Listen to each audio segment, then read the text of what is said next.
like it too. Yeah. It's Saturdays. All right, I'll go ahead and call this meeting to order today on the Tuesday, the 1st of April, for our special meeting budget presentation. And are there any additions, corrections, or modifications to the current agenda? There are no. All right. With that, we will go ahead and move forward with the budget presentation with Mr. Mike Chatterton. Okay. This is number 4 of a 5-part series. And today we're going to be talking about general fund revenue projections for our next fiscal year, as well as all of the other special revenue funds that we have within the district, which would be the federal programs, state programs, school plant facility, purchase fund, those types of things. It's about 65 slides long, but it'll go pretty quick once we get to the general fund.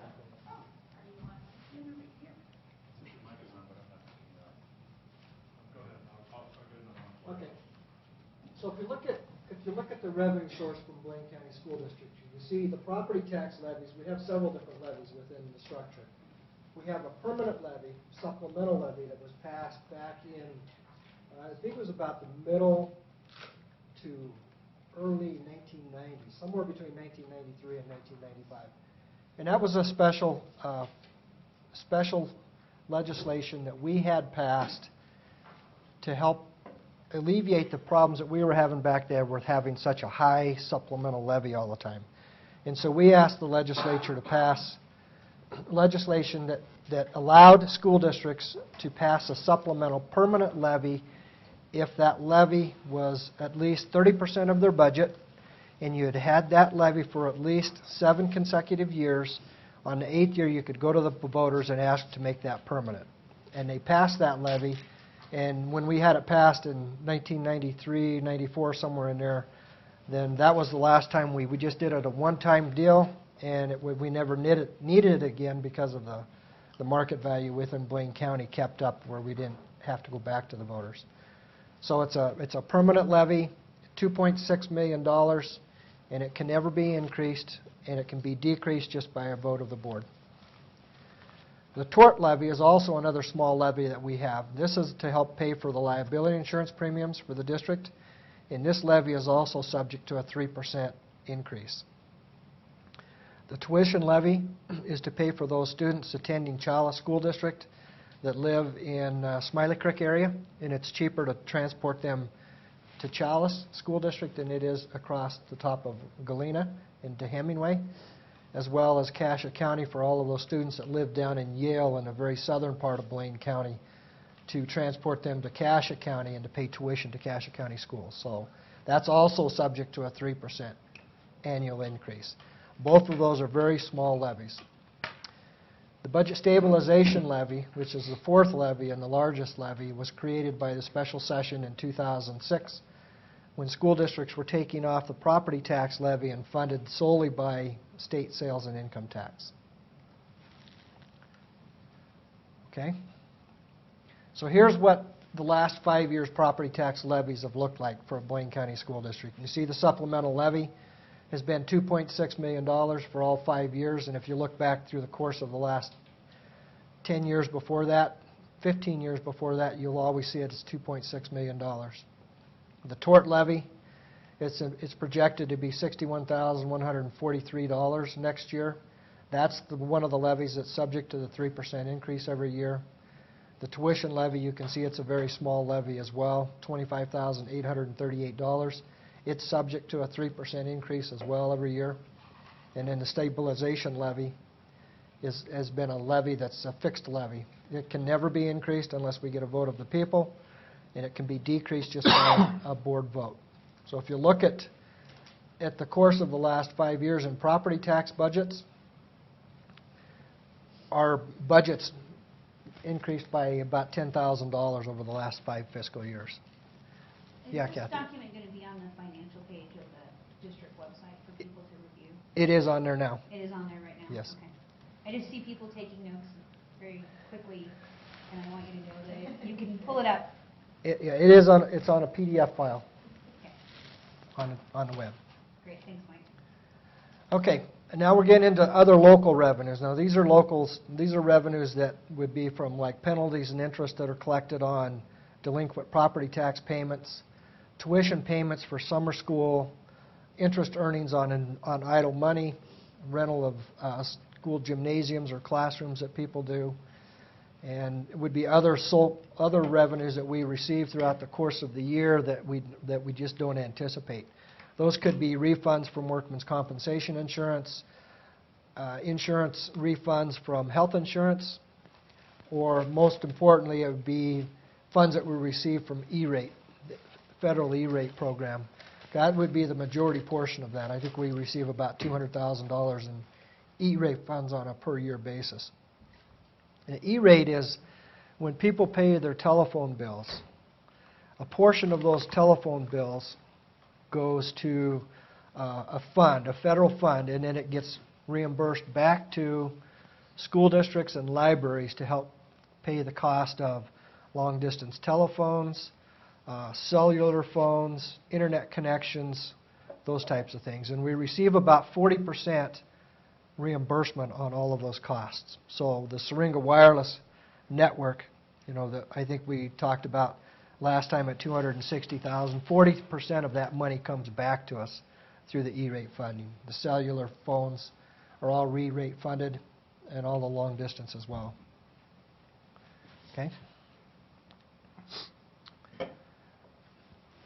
So here's been the revenues budgeted for the last 5 years for the local portion. Penalties and interest has increased from $100,000 to $200,000 over the last 5 years. You can see the tuition has been pretty constant over the last 5 years. Interest earnings have declined over the last 5 years. Rentals have stayed pretty constant over the last 5 years, and the other local has increased slightly. And the reason for the increase this year would be the cost of the Syringa contracts and those types of things. Penalties and interest is when people pay their property taxes late, like after the December 20th deadline, they pay interest and penalties on that, and that's what that would be. How is it that money comes to the school district instead of staying with the county? It actually comes to the county. When people pay their property tax, they pay it to the county, and the county distributes it to the school districts and all the taxing agencies on a monthly basis. That's just a portion. That's- That's just a percent of it? That's Blaine County School District's portion of the penalties and interest that's paid.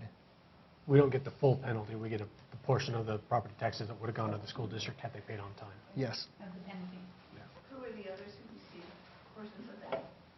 That would be up to the county where you're not in control. It would be Blaine County, the city of Haley, the city of Ketchum, the city of Sun Valley, all of the library districts, all of the cemetery districts, the weed district, every taxing agency, Blaine County Rec District, every taxing agency in the county receives that. That district, do they receive maybe a comparable amount to the school? No, it's based on what your levy is. It's a percentage based. So this amount, penalties and interest that the district received is based primarily on all of the previous things you've just shown us? No. The stabilization levy, the tort levy, the supplemental, It's based on those 4 levies right there. yeah. Only the general fund portion of it, not the plant facility fund. Okay, that was part of the question. So the plant facilities fund does not influence the penalties and interest portion? Not in the general fund, Is no. it because it's not fixed and these are all fixed levies? No, it's because I allocate the revenues, penalties and interest revenue based on what created it. So the general fund, those levies created the penalties and interests that gets accumulated back into the general fund. The penalties and interest that gets accumulated in the school plant facility stays in the plant facility fund. I see. So it follows the source. Follows the source of the income, yes. Okay? Now we're going to get into the state revenues. Now the base support is the main support that we receive from the state of Idaho. And it's based on a per unit basis, on a classroom unit. In a classroom unit, it varies depending on the age of the students. Like, for example, kindergarten, it's 20 to 1 is a classroom unit. Actually, 40 to 1 because it's a half-day session. But K through, or 1 through 3 is like 22, and 4 through 6 is 24, and then secondary. Back up just a second. You just said because it's a half-day session, so the state is only funding us to provide half-day kindergarten, but we're choosing to fund, make up that difference so that we can offer full-day kindergarten. Is that correct? Yes, that's correct. As well as they do not fund preschool, and we fund preschool. And we fund Right, preschool. right, also. right. They don't reimburse any money for the preschool program. Margaret? I'm sorry, Mike, is it possible that you could go back to the previous slide? Sure. Sorry, I had more than one question on this slide. Where it says rentals, I know you mentioned that's rentals of school buildings. What about other real estate that the district owns? Are there any rental incomes from that? For instance, the community campus. There is rental income from the community campus, but it stays in the community campus fund, not in the general fund. And what does that cover? It would cover, I mean, we'll get into it in a little while, but Will? it will. Cover that in more detail? Oh, yeah. And any other properties owned by the district that are rented? No, I don't think so. Not that I can remember. I mean, we don't rent any of their maintenance facility or a bus shop facility No, or, is it any other real estate that's owned that's rented? Or any of the houses or anything like that. it would include the houses that we have, like the bed and breakfast here, the construction academy houses that we have down in Cary now. So all of those rentals are included right there? Yes, $12,000 per year? is Yes. total? Do we actually rent this to ourselves? Or No. we just own it?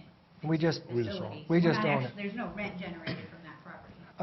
there's $300 a year Oh, because from of the this. teacher that rents it? Right, right. That can- A month. A month, They rent a room. It's a bedroom Right. out of there on the upstairs yes. during the week.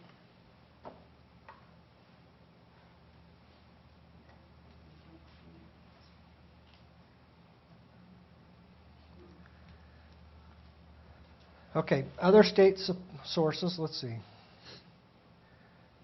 Okay, back to base support. So for each classroom unit that the school district has, and we have, the current year, we have 154.23 units.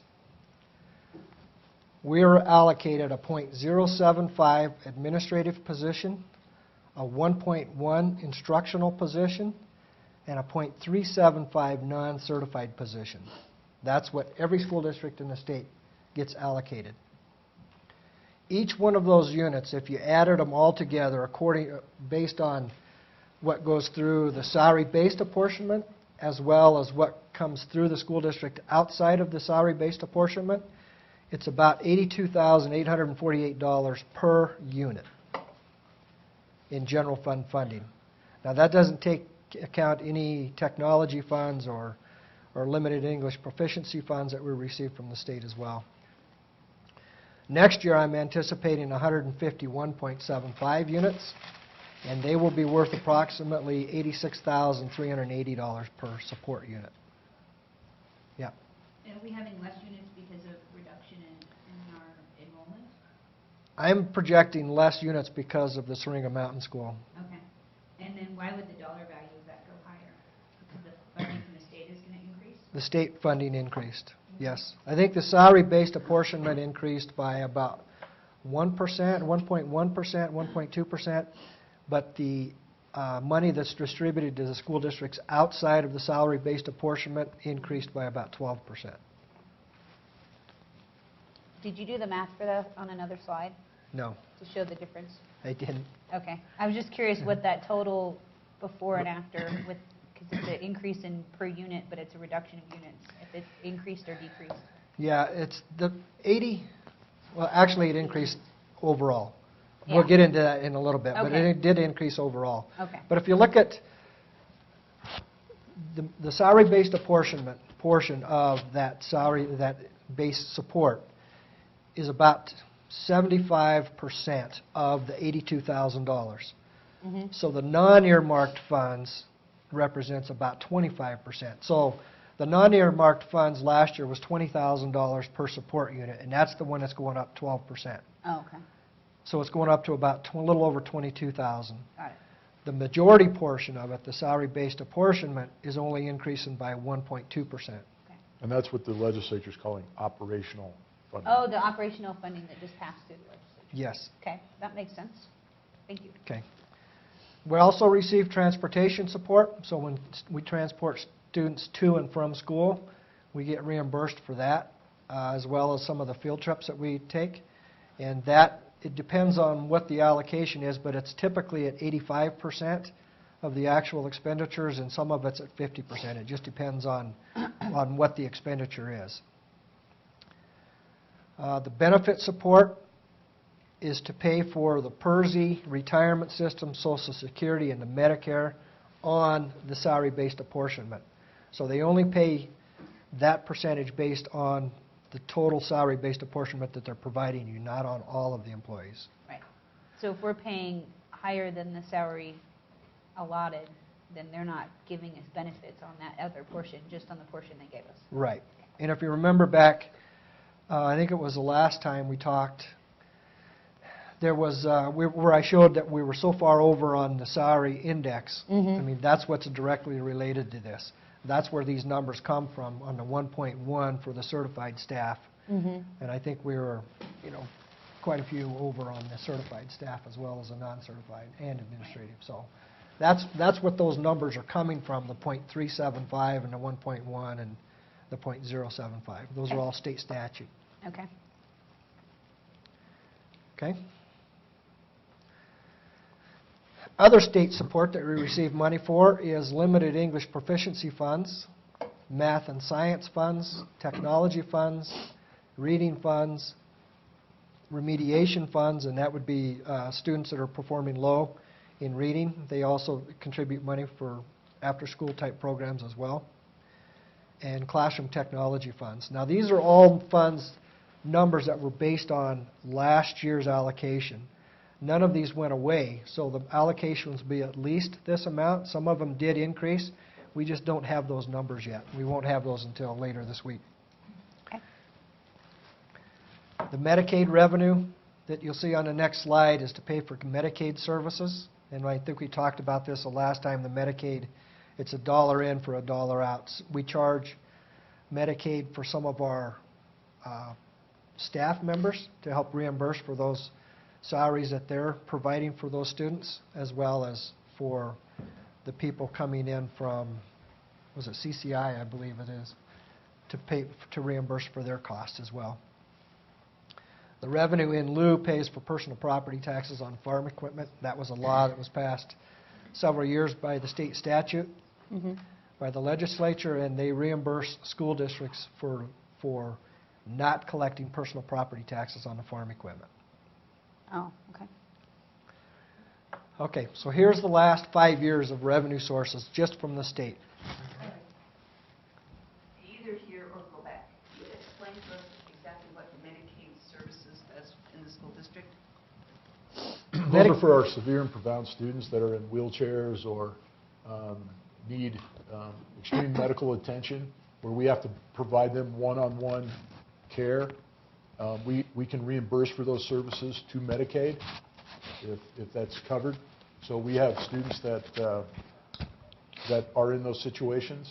I think of a high school student when I was the principal who we had him all day, but he was a quadriplegic, and we were dealing with that, and that took a one-on-one aid with him all day, and to do the physical therapy and to deliver all those services, because he has a right to the public education system just like any other Can student. you tell me how many students currently are in that category? I couldn't tell you that. Debbie Gutenik could probably tell you that if she's here. I don't have those numbers either. It's probably on the presentation that she gave us Yeah, a she few gives- months ago that detailed that. It was very, very detailed, and it should be on, it was a special work session that she did. And so you could contact her or go look at that report, and it lined it out in great detail. Those kinds of things. You don't What it's used remember for? any specifics? I don't remember the numbers. But basically, that fund essentially is zero. Yeah, it's It money zeroes in, out money for us. Because whatever we spend, they reimburse, so we don't Yeah. curious. Typically, always the family has to qualify for Medicaid to be able to get reimbursed by the Medicaid program.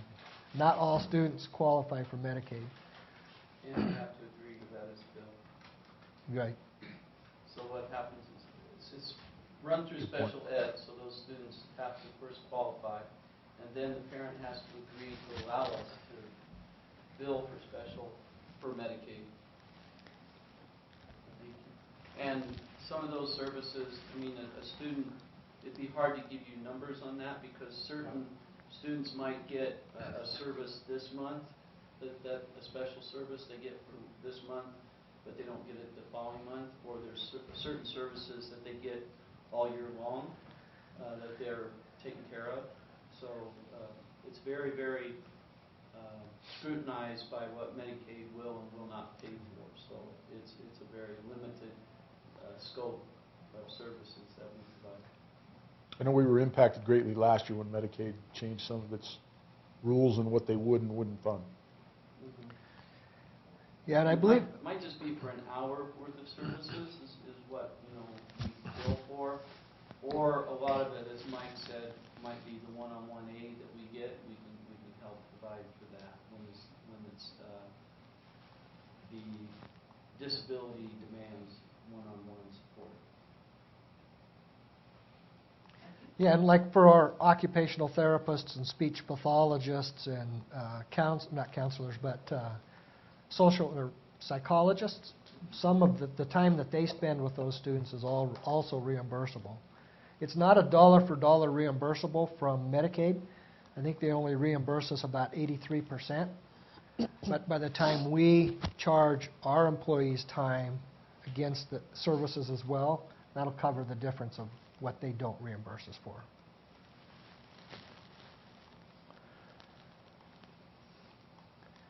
Okay, so here's the revenue sources for state for the last 5 years. You can see the base support has continually declined over the last several years, and we've actually started increasing the last couple of years for base support. Transportation support has been pretty consistent the last several years. You can see when the state got into their financial crisis here, you can see where all of these revenues really dropped dramatically.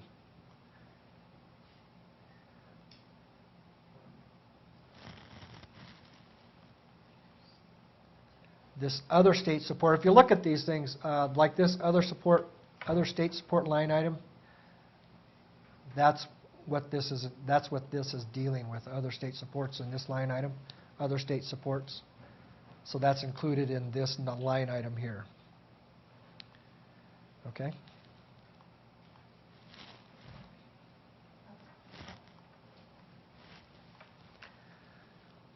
Okay, so here's a summary of all of what we've just talked about so far. So if you look at the general fund, this is the revenue, projected revenue that we are anticipating bringing in for the last 5 years.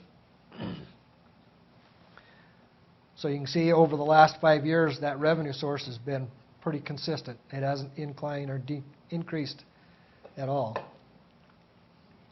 And that's what's causing us to use carryover funds to pay for any kind of additional things that come up with increases in salaries, increases in health insurance benefits, those types of things. Okay? So we'll get into the special funds right now. The Federal Forest Fund is a small little fund. We receive money from the federal government through the state of Idaho for timber sales. And the way that money comes, it comes from the feds, it goes to the state, goes to the counties, and then the counties distributes it out to the school districts. And that's something they're trying to, that there are a lot of people wanting back the federal lands that belong to Idaho to support. I was just listening to it, I was running for, I think, Secretary of State. Okay. But very big deal about the mound of Idaho that's owned by the federal government. I'm just saying that. I think it's interesting, but hard to get it back. How much do we get from? Did you get a microphone? About $35,000. Yeah. Can we try and use a microphone so it can be broadcast to everyone else watching at home? So,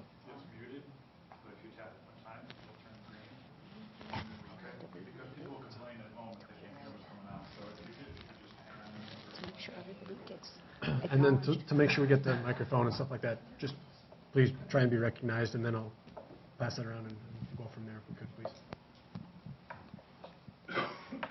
And you'll see later when we get into the school plant facilities buses fund, that the state requires, legislature requires us to transfer money from the general fund into the school plant facilities buses fund to help pay for new buses every year. And we have to transfer at least the amount of what the state's reimbursing us on the depreciation of those vehicles.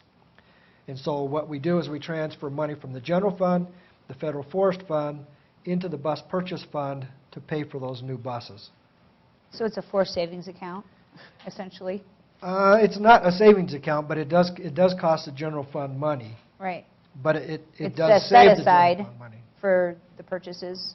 Is that what you were saying? Typically, we buy 2 to 3 buses a year anyway, and those Okay. buses will run anywhere from $83,000 to $85,000. Okay. Pamela? So are we required to buy 2 new buses every year? No, you're not required, but you have to transfer at least the amount of money that you're receiving from the State Department of Education for depreciation into the bus purchase fund. So if you look at the depreciation schedule, the state of Idaho is paying for all of the buses that we buy every year through depreciation. So if you look at the course of the depreciation schedule, you'll see that all of those buses are the majority of it's paid for by the reimbursement from the State Department of Ed. So we don't have It's to. not part of our budget much. You're saying the state pays for it? Yeah, it goes through the general fund into the bus purchase fund, and Has that's to be all based accounted on for on our state budget, statute. but So does that mean we could actually, if we didn't buy 2 new buses every year, we would accumulate funds? But we couldn't use mean- them for anything else. In They transportation. have to be spent on that? they have to be spent Yeah. on the And if they're not transportation of spent the on buses. that, we don't get the money? Yes, Yes. that is correct. So You they're think we giving need us 2 new money, buses but every year? with conditions.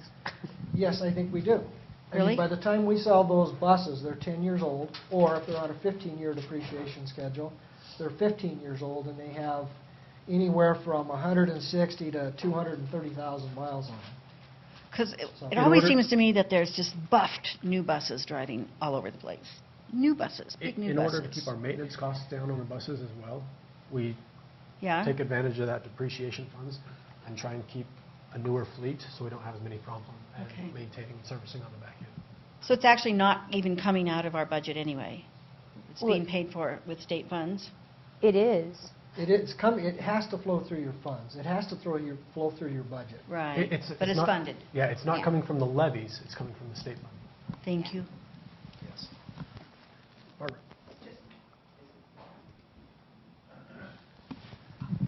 Just one comment. You're saying that the buses accumulate between 100 and 200,000 miles before they're rotated out. And how many buses do we have? I'm not sure on the exact number, but I think it's around 28, 29 buses. And I don't think we would ever rotate a bus out with 100,000 miles on it. No, Typically, they're 60. minimum of 160,000 and usually up around 200,000 when we sell those buses. and most all of that transportation occurs on county roads. I'm wondering if the school district and Blaine County have ever had a conversation about adjusting budgets to allow the county more money for their roads, You can't since they adjust are in this dire for shape roads. right now. You can't adjust this for roads. No, I'm just wondering if you've ever had a conversation with the county on that subject. State statute would prohibit you from transferring school district funds into county funds to help maintain roads. Any other method of help available? No. Okay. We pay the fuel taxes and stuff like that goes to the county, but other than that, it's kind of, Fuel tax county. So that's supporting the roads. yeah.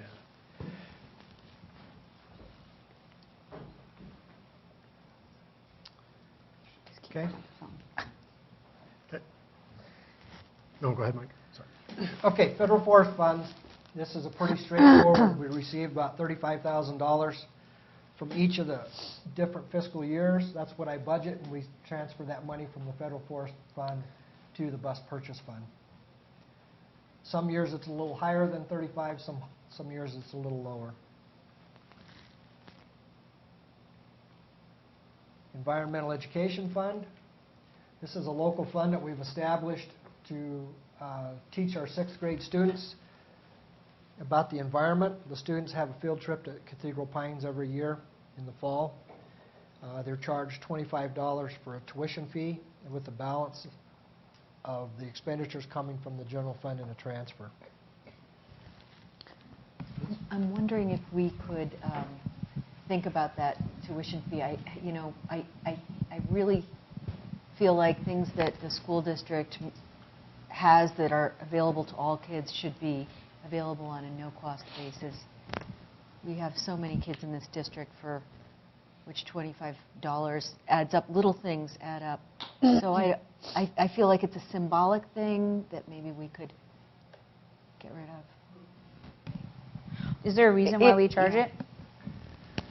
Other than not No, have as much of I mean, expense? we've been charging it for 27 years since I've been here, so, and it's always stayed the same at $25, so. Can we, Could there be a hardship possibility? There's It's always- embarrassing There to always apply? is for that. There's always hardships availability. Yeah. Because I really think there should be no charge either. I know families who struggle even, to school supplies Oh, I in the know. beginning of the year. And, yeah, I have always, that has always been a sticking point with me, and I don't know if we could put that on the agenda next time, even that little, to try to analyze what are we asking for in terms of art fees or this, that, and the other, little niggling fees that may make a big difference to some families. Mike, when do you think would be an appropriate time to have that discussion related to our budget? Well, most likely in May or June, when it'd have to be in May, because that would be when we set the budget and approve it in June. So those, modifications would have to be done over that time period. May would be the perfect time. May, okay. Okay, Angie first, then Barbara. Can you pass the microphone? Sorry. My understanding as a principal, former principal, is that we would use the Can-Do fund for the hardship cases. So I'm aware that there is that available if that has not been currently used for those purposes and the fees that you're talking about. But I believe that's what the intent of that fund is for. It is. Yeah, I appreciate that. The only thing is I hate to have school activities that are divided along lines of need where people have to, it's just it's a niggling thing. Barbara? Just when you're considering this, could there be a complete list of all school a great activities idea. for which a fee is required? Yeah, that's a great idea. Including school supplies. Well, I think that varies because Exactly. depending on which course you're taking, sometimes there's a small materials cost. Like in arts and crafts, you might pay $15. But if you don't take arts and crafts, you don't pay the $15. I have to say that I was surprised as a parent with a brand new middle schooler that I had to fork out $150 at the beginning of the year between supplies cost and fees for this, that, or the other. Part of that was choice because we chose to buy a yearbook, but a gym shirt, a class fee, some other nominal things, but the supply list was expensive. And so, I think it's worth a discussion regarding that, but that's why I wanted to ask when would be the best time to be able to have that discussion about it. And you feel like May? No later than May. I No think later than May. Earlier we had those discussions is better. Maybe even the April meeting would be even better yet, because at the April meeting, that still gives us time to make those modifications before the Okay. May board meeting. Um, And there's some of those fees that definitely could be, but there's some of them like for example, those spirit packs and things like that. Yeah, I mean, Those that's aren't different because it's required. optional. Right. Okay. I just wanted to add after Penny, sorry. I was just going to agree with you guys. I do feel like it's great that we do have the Can-Do fund. for students who want to step up and ask for assistance. But I'm kind of like you, Kathy. When I go and I register my daughters at middle school, I was like, oh, that's a $300 chunk in September every year. You know, Yeah. Well, I was caught it off hits guard me by kind it. of hard, you know, every year, and I'm grateful that we can pay for it. But I know a lot of families that it's really hard. Yeah. So unless we are struggling in our school district to pay for things, if we could come up with a way to cover that cost, I think it would be really helpful. I think it's worth a discussion. Yeah, April, maybe. Yeah, I was just, and this is just a little adding to that. I just happened to be looking up local real estate, and I was seeing that there's still a ton of foreclosures. I think that it's maybe more hidden than it was in the beginning, but poverty's pervasive. The economy has not recovered. But anyway, thanks. Okay, so here's the revenues coming in from the general fund to the environmental education fund. We have tuition that we've collected over the last 5 years. It's approximately $6,500 for next year. And then the balance is coming from a transfer from the general fund. Are we expecting our numbers to go up that much, that it's going to go that high? Well, they were a little low this year. We collected a little bit more than the $5,500 we had budgeted. Okay. We collected $6,754. Now, I don't know how we get a $54 out of a $25 tuition.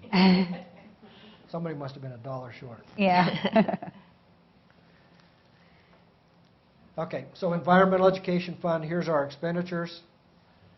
You know, for this coming year, we have a little less than $12,000 in salaries, fringe benefit costs. The camp rental fee is about $15,500, and then supplies of about $2,000. Is that salary basically covering the subs as the teachers go up? No, it's actually covering the salaries of the teachers that are going up. Oh, because they have to be paid extra because they're there 24 hours a day Yes, on duty? yes. Okay. So that's not even taking into account all the sub costs associated with that No, expenditure? that's not taken into account. Which is significant On average, $100 per day per person. per person that goes? That's an average. Uh-huh. There's No. no sub costs with this because there's no kids. Because there's no kids in the 6th grade, so. That's true. Well, I think they split and half the team goes and half stays. Don't they? I don't know. I don't know how it works. Yeah, they usually, There's I don't probably think they all some, go but at once. not what you would think. Okay. Thank you. With their team of students? They do alternate their days. Yeah. I thought all the teachers went for the whole thing. Okay. The Academies Fund, this is a local fund that's established as a vocational type program. This is like our residential construction academy. We have the Performing Arts Academy. We have the Teaching and the Medical Technologies Academies. College in Southern Idaho has helped fund the Teaching Academy instructor of $26,500 per year. And then the transfer from the general fund covers the balance of this. So when you say a transfer from the general fund of 102 and change, is that coming out of that 14 million? Is it coming out of the stabilization, or just it's coming out of the big pot of that 47 that we talked about earlier? It's coming out of the big pot, but basically it's coming out of the stabilization levy. Okay. So this isn't like additional revenues that we're getting from the state specifically for this. This is coming out of our general pot, and you're just showing this is how we're spending that portion of the money. Right, yeah, none of this stuff comes from the general fund. The only thing, from the state of Idaho. Okay. Everything that state of Idaho reimburses us on is Uh-huh. based on administration, certified staff, Right. and non-certified. It's not anything extra for that. Okay. And how many kids are in these programs? I think it I don't varies. have those numbers right I think now. it varies depending on the program. I've heard that the construction is down to 3, and I didn't know if that was true. I'd have to look at the numbers from Yeah. Pete. I don't know. Barbara? Just reiterating Liz's, Mike, do you have exact numbers for each of these academies and number of students in each program? That would be very helpful. Okay, I don't have that with me, but Well, do you have any numbers for the academy programs? I know Med Tech is growing by almost 20 students next year. No, no. Well, you're asking for a breakdown for each academy cost? Cost and students. When you use the microphone, can you guys hold it up close? Cost and Because students. like really close, almost eat it.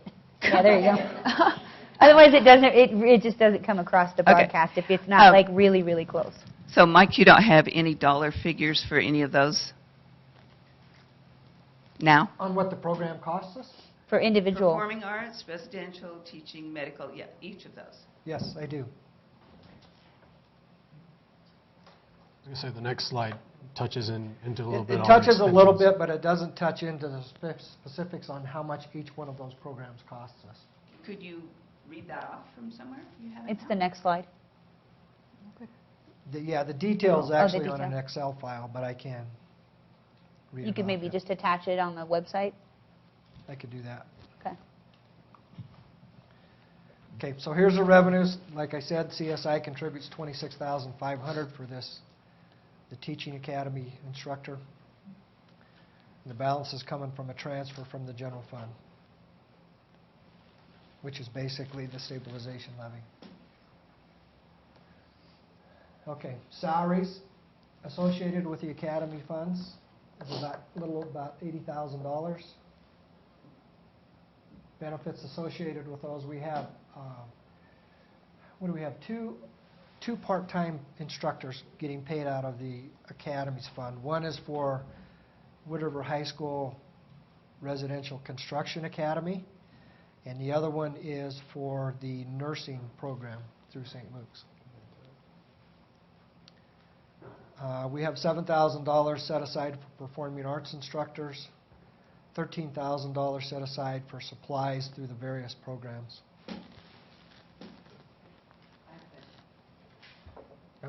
Okay, can you explain why it looks like we cut our performing art instructors in half and we doubled our supplies cost? Yes. I was approached by the administration at Wood River High School last year. The performing arts used to be $14,000. They weren't spending that full allocation, so what they wanted to do is to set up another academy to build cabinetry in the high school itself and utilize that construction academy program more fully. And so you can see the decrease from performing arts went into the supplies for the cabinetry making. Part of that is to be in line with CSI. CSI offers dual credit or a concurrent credit for cabinetry, but they don't have the construction.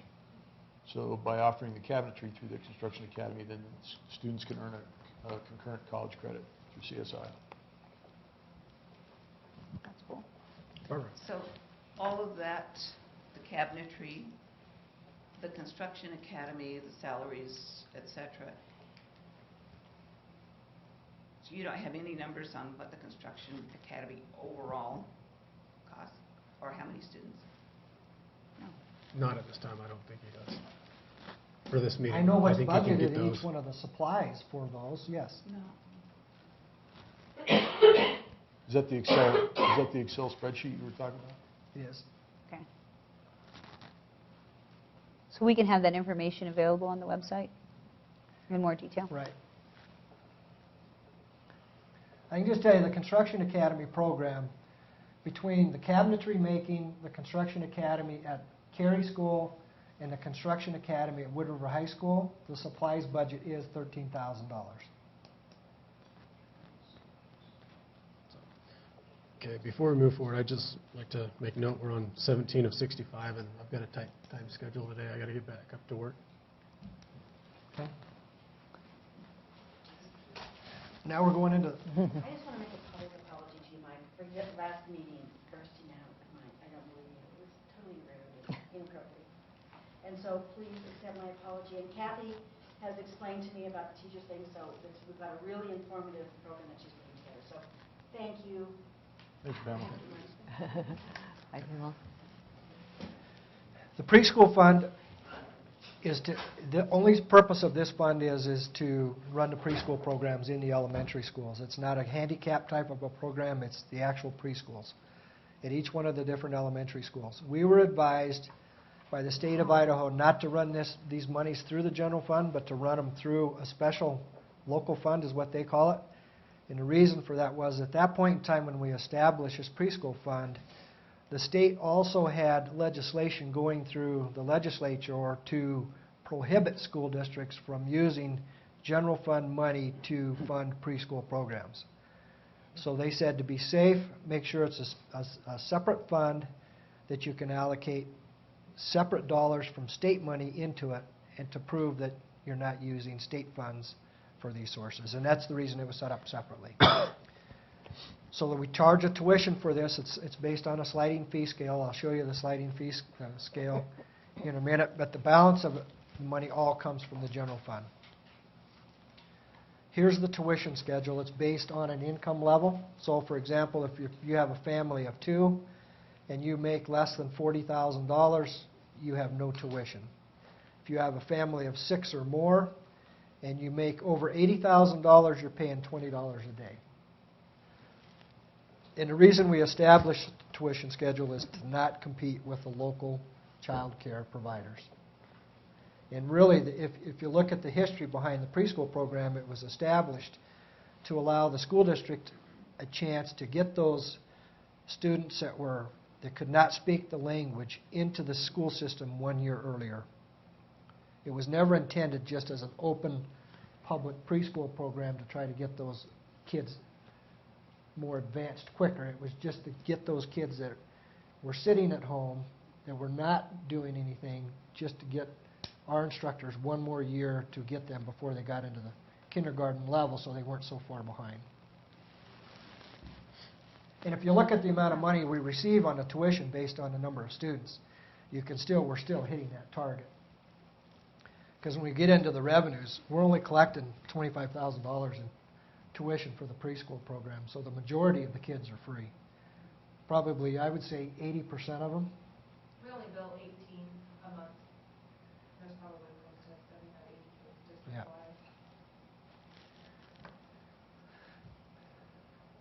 So the tuition over the past 5 years has been pretty constant. The balance of the money is coming from the general fund.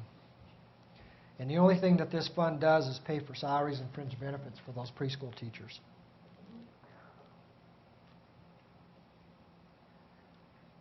Okay, we're getting into the community campus fund. I just have a really quick question. What is the student-teacher ratio in the pre-K program?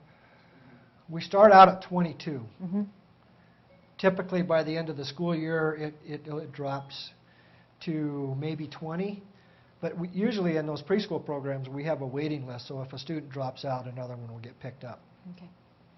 And there's a teacher and a para. Okay. Thank you. For about 20 students.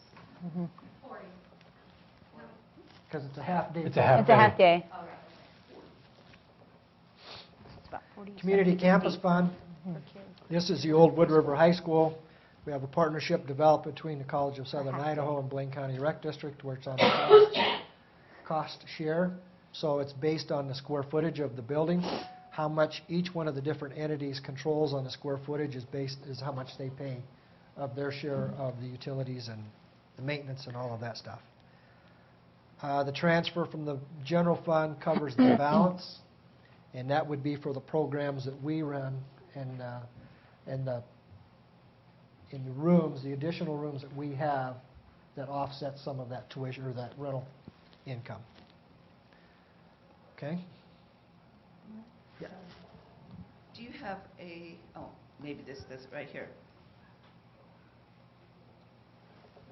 Do you have something that names who the renters are and gives their square footage and their payment? I do, of course. It's in another Excel file that I've created to keep track of the billing that I bill them on a quarterly basis. I do have those numbers. So will it be coming up? No, it won't be coming up, but I can also add that. I'll add it to the website. Are we anticipating that the campus cafe sales will decrease when the new food restrictions come into place from the government? Have we had a discussion with Dwayne and those guys about that? I don't know what I'm anticipating right now because the state has even questioned whether or not we can even have the community campus cafe open that close to the high school. Oh, So the state of Idaho may come in and close us down okay. for it. or at least not allow students to go over and have Lunch there. lunch there. Because they're serving food that's not at a list. At community Yes. campus, maybe serving food that's not part of their list. Right. Yeah. Yep. Barbara?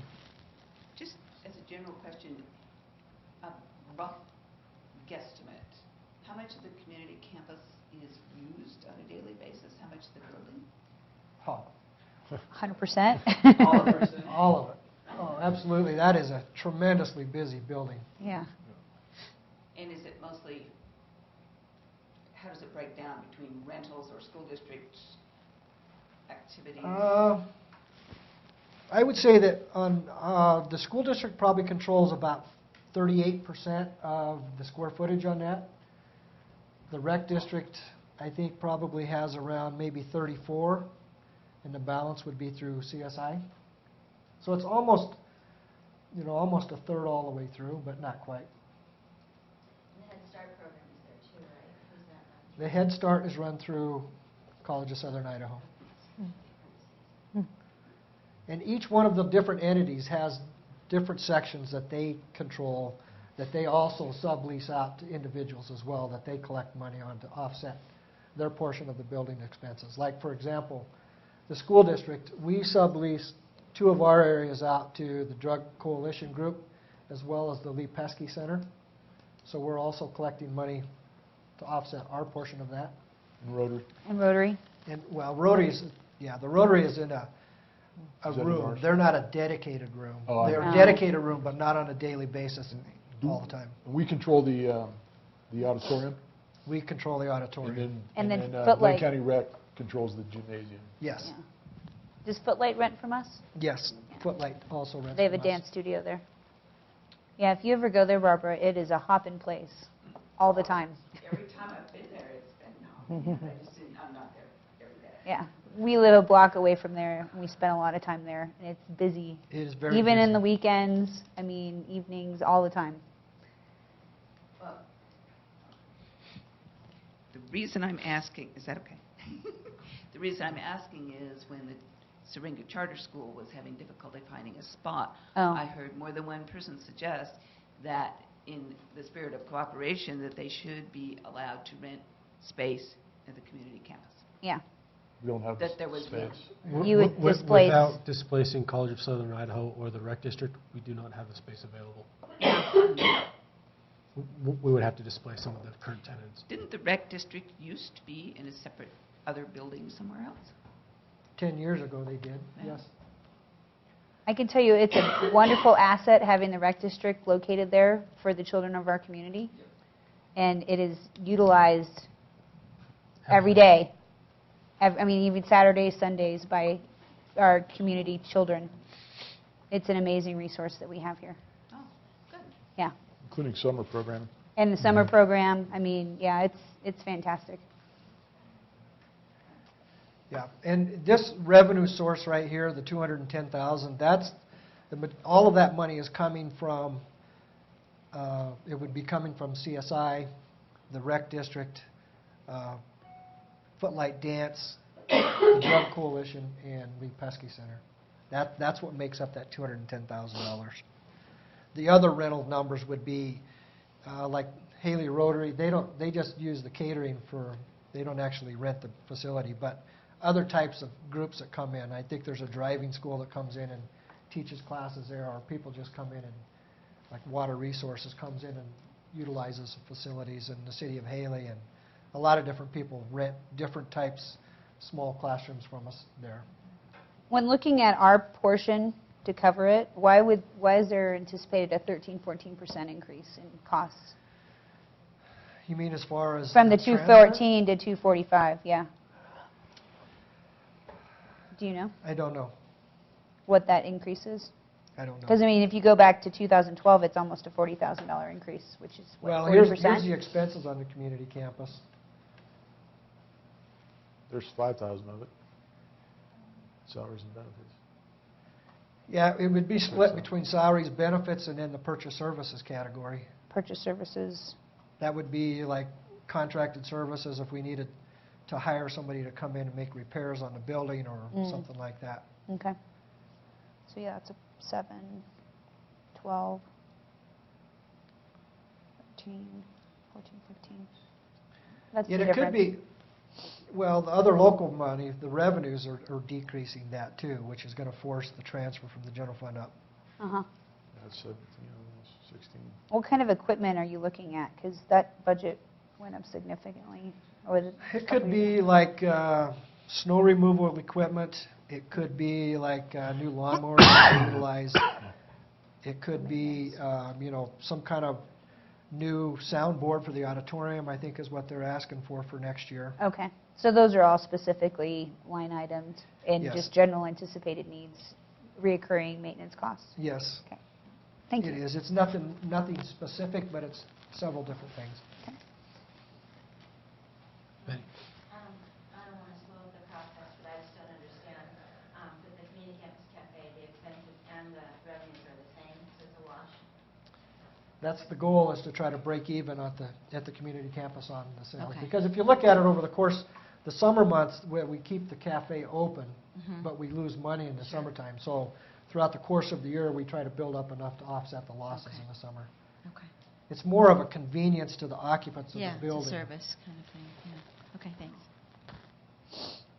Okay, here's the Parent Liaison Fund. Now, this is the fund that was established to assist parents, students, and teachers with resources and information for learning disabilities programs. And this is all coming from the general fund. I'm just curious why that is not included under the special services budget, or maybe it is? It's included under the special services budget, but not included under the special services budget within the general fund. And the reason it's a separate fund itself is because when we were receiving the donations through this fund, I wanted to keep it isolated separately so we knew how much money of that we were spending. That's the history I'm remembering now. Yeah. Somebody donated some money. Well, yeah, it and shows then- it on here, the 100,000. 100,000, Okay. Oh, that's right, of course. and then another. 25 in that year. And who was it? Who was it that It was did that? anonymous. It was anonymous. And then the board made a decision on whether or not they wanted to continue to fund the position. Yeah, And it's something that is up for review at any time. yeah, right. How many kids, I know it's Kelly, right, who runs that? I Yes. mean, she's fantastic. I'm just wondering how many kids are covered by that? How many people? I don't think it's necessarily number of students. I mean, I think students just a utilize it a little service. bit, but it's more parents Parents. that utilize it. It's a service. It's actually a service for the parents to connect them to the available resources. And the state's always not real clear, and so it's really hard for parents to navigate what their rights are as a parent of a student with disabilities, and what state funds are available to them, what special programs are available to them. Like one of the ones I went to was about how they could access technology, specific technology for their learning disability, like whether they were hearing impaired or visually impaired or otherwise. And it was amazing to me how much was out there, but you had to go find You had it. to know about it. Yeah, and so she helps them Navigate. find She it. also collaborates with St. Luke's and does parenting club courses and stuff like that. There's one going on really soon. I I just saw went an to it ad a couple around weeks ago. town for it. Mhm. Yeah.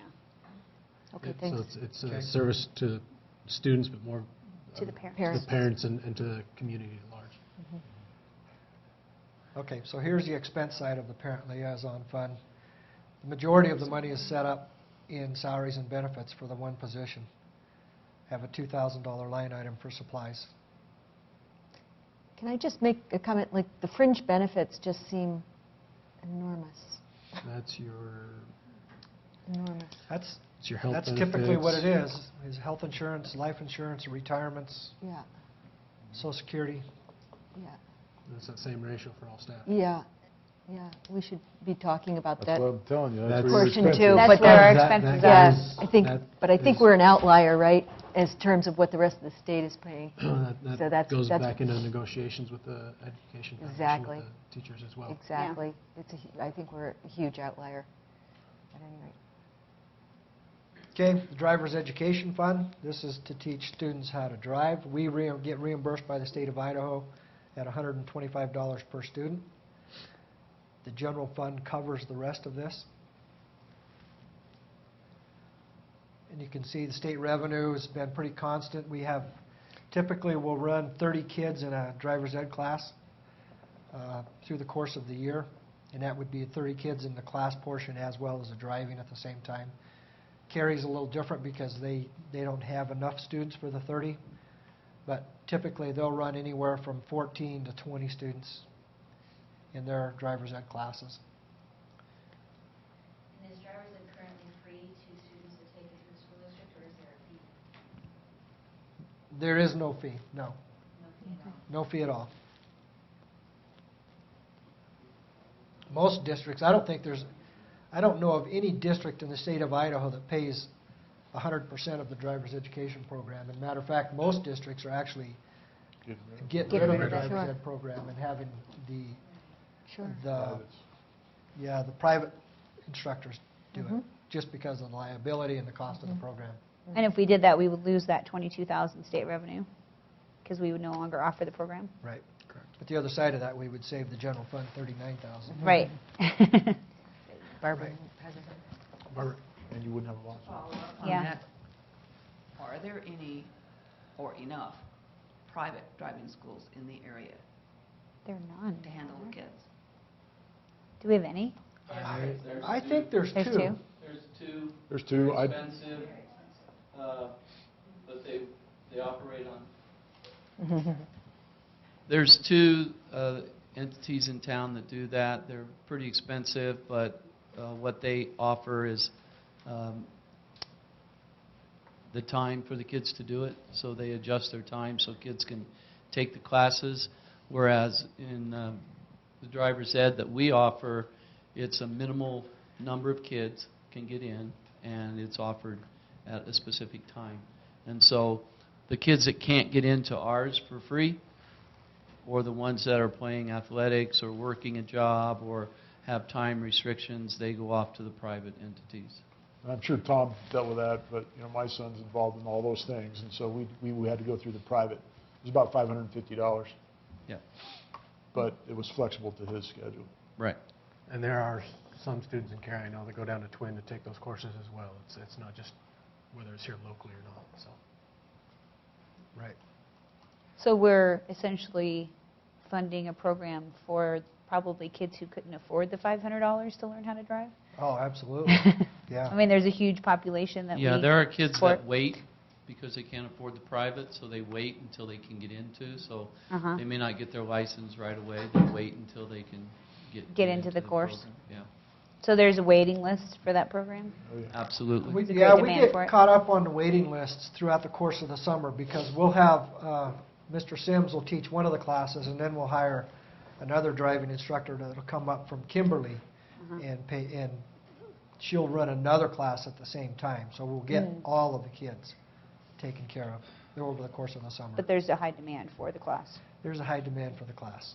Those classes are always full. Okay, thank you. How many kids are coming? 30 per class, and we run 4 through the high school and 1 through the lady in Kimberly. So 150 students here in Wood River, and then Pretty much probably your entire sophomore class. 20 Yeah. in Cary. Is he a sophomore? He was a freshman. No, he's a little older, though. Oh. So he just finished up. Got it. Okay, here's state professional technical education. This is the old vocational programs through the state of Idaho. Consumer education, business technology, residential construction, family and consumer science. It was home ec when we were in high school. Technology, nursing, drafting for both Wood River High School and Cary. This is all funded through the state of Idaho, through the State Department of Vocational and Technical Education. Again, that's part of that 14 million that we get from them, but it's earmarked for this particular subject, or is this additional funds? This is additional funds outside of the general fund. Outside the general fund? Yes. Okay. This is money that comes directly from the state to this fund. Okay. And it's earmarked for It's earmarked for PTE. this, so it comes in, we have to spend it on this particular program, so it's a Right. zero out. Yep. Thanks. And actually, each one of the instructors submits budget to the state, and I go into the State Department's website and pull the budgets out to allocate the money how they want it spent. So- Okay. So here's the revenues. It's been pretty consistent for the last 5 years. Here's how the money is actually being spent. We do have salaries and benefits associated with those, and that's to cover the 1 week of their summer programs from the state of Idaho, whether they're going to the state conference or working in a classroom, getting ready for the programs for the following year. That's typically what covers the 5-day extension for each one of those instructors. Okay? What's the travel for? It would be for like, for the instructors to go to the state conference, those types of things. They can't pay for student travel out of these things. It's only for the staff. That's for specific training and professional technical education. If a student wanted to go, or not a student, but if a teacher wanted to go take a specific training in that area, they could go to a conference and budget that in for it. Okay? Title I fund, now we're getting into the federal programs. So this is a federal program that provides academic help to students who score lower than the 40th percentile on the achievement tests. We have three of our different schools that are Title I schools, Woodside, Bellevue, and Cary. Right now, the program is paying for 2 certified instructors and 2 paraprofessionals, and it's really geared towards reading. Will that change with the implementation of the magnet school? Will Haley be included in that list next year? I don't know how that's going to change. We're going to have to wait and see how That'd be that something. actually changes. And we can designate the Title I schools that we want to. My guess is Woodside's still going to be involved. Bellevue is still going to be involved. Cary's going to be involved, but I'm not sure about Are we going to have to? Haley, Okay. how that's going to affect that. So those schools are determined that they have to have at least 35% or greater free and reduced lunch. And then once that's determined, then the schools or the district can determine which schools are going to be served. Okay. So in the past and traditionally, it's always been Woodside, Bellevue, and Cary that have had the greatest number of free and reduced lunch Okay. kiddos. So we have a couple options for next year. We can make an estimate what Woodside's population will look like, or we can actually See the actuals. fall and actually count numbers. Okay. Okay, so here's what the revenues have looked like for the last couple of years, 5 years. You can see in 2010 and 11, that's when all of that ARA money came in from the federal government to try to spur the economies of the local school districts. So we had a large increase in all of the federal programs in that fiscal year, and then it tapered off after that back to, there was 2 years in a row, 2009 and 10 and 2010 and 11, that we had all of the federal programs increased funds. And this is where a lot of the school districts got hurt, because they were shifting salaries from general fund into these federal programs, hoping that the state economies would pick back up and make up for this. And so that's when a lot of them got caught up. They didn't reduce staff. They were putting them in these federal programs, and then when the federal cut back, they were forced into either passing supplemental levies or reducing staff. Was this part of the problem in Napa? When they had their shortfall? No, Was it that part of wasn't their the budget issue? No, it was a lot more than that. Well, I see the transfer from the general fund is decreased with the exception of last year fairly consistently. Yeah. So here, that's all it pays for is salaries and benefits for those 4 staff members. Okay. Okay, Title 6B, this is another federal program for legally handicapped students. And it pays for the learning centers and the self-contained classrooms. Currently, we have 4.5 certified teachers paid out of this program and 4 paraprofessionals.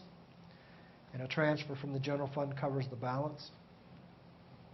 So the revenues, we're projecting $601,000, $602,000. We haven't got the allocations from the feds yet on what those are going to be for next year, but typically they don't increase or decrease by very much every year.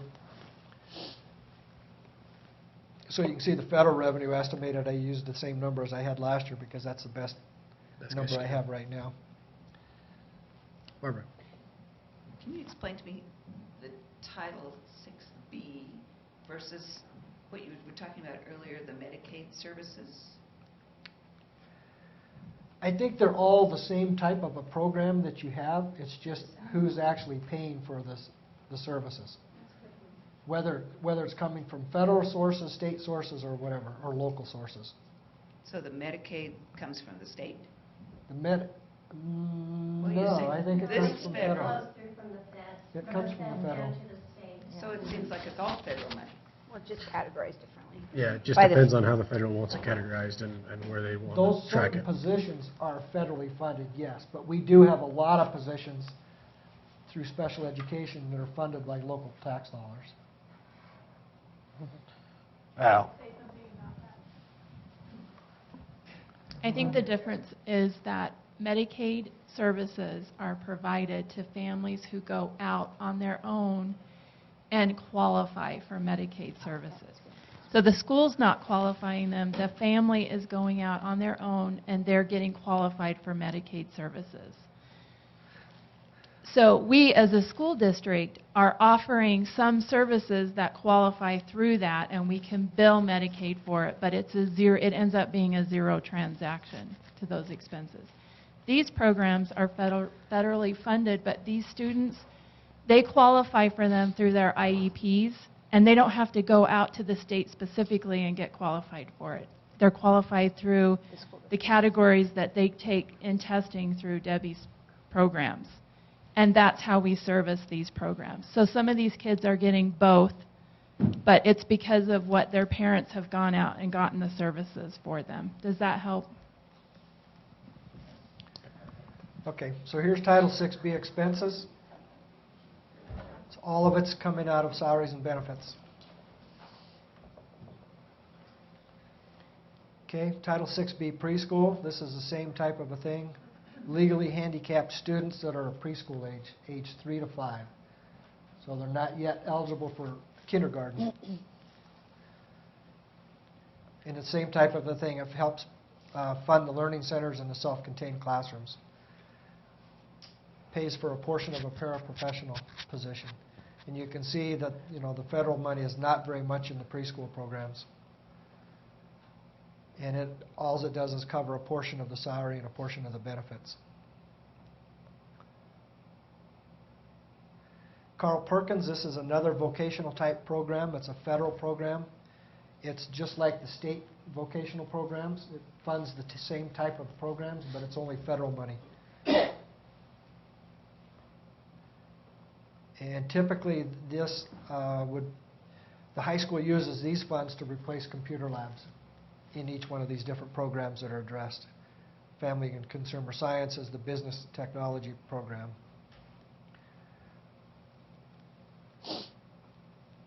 So the revenue's been very consistent over the last several years. And typically they do a small portion of it in purchase services to cover like testing fees for the CNA program, those types of things, or dual credit classes for their students, and the rest of it's paid for supplies, which would be a computer lab. In the federal money, you can't classify an asset unless it's got a value of $5,000 or more, so that's why it's considered a supply here, and it would be considered an asset equipment type in the general fund because the threshold's not as high. Okay, Title III, it's a limited English proficiency fund, an additional federal program to help pay for the students that are not able to speak the English language. And this fund we use to pay for non-certified paraprofessional positions. Pays for 2 paraprofessionals. So the money we receive into this program covers the majority of those salaries and benefits. And then the balance comes from the general fund. I mean, if you look at this, Liz, I mean, you can see the fringe benefit portion on a non-certified position is about 50% compared to a non-certified is about 38%. So It's shocking. Yeah, it really is.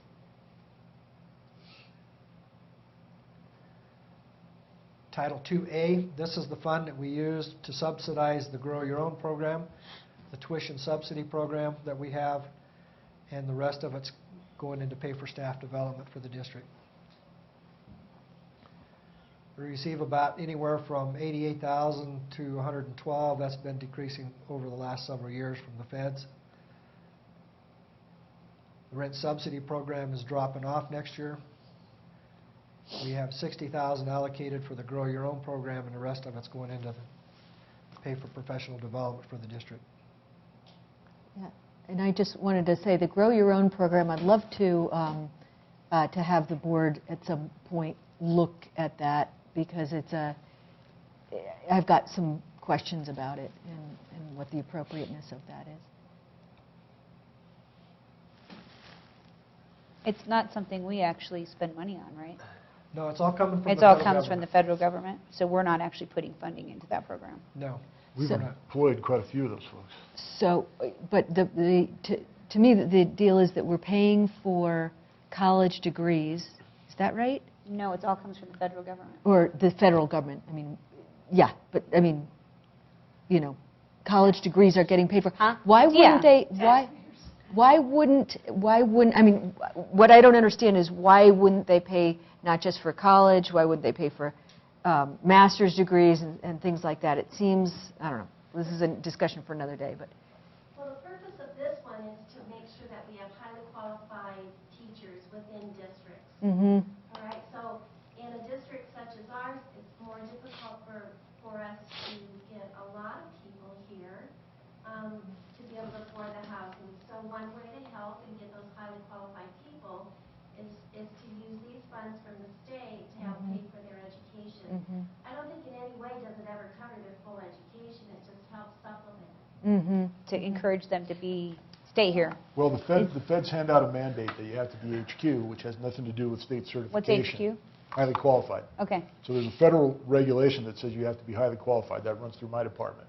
We have to check on that HQ status, and all the principals have to go through that when they're hiring somebody. That's in addition to the state certification that's required by the State Department. So the feds hand out a mandate, but in this case, they gave us money so that we could meet that mandate, which is unusual. Usually they mandate things and it's And they unfunded don't fund it. mandates. Do we have an example of that with some of the people in is Daisy under this program? Absolutely. And Jody Barsh. And Jody Barsh. So we've hired several teachers that I know of that were paraprofessionals that we helped fund, and now they're being teachers in our district. Mm-hmm. So- Deb Conover, Daisy Monharis. And Daisy Debbie didn't do it. What's that? Baeza. Debbie didn't do it. Debbie didn't do it? She wasn't Baeza employed at is that the time. one. She's a dual language I thought she was a parapro. parapro that's now a teacher. Jody Barsh is a kindergarten teacher. Perfect. So this is all federal money. Uh-huh. Are there any strings attached? Like, once the education is That's finished, my- are you that's going my to stick around concern. for 5 years minimum? Or not, or does that automatically pretty much make the district kind of beholden to give a job because they've allowed?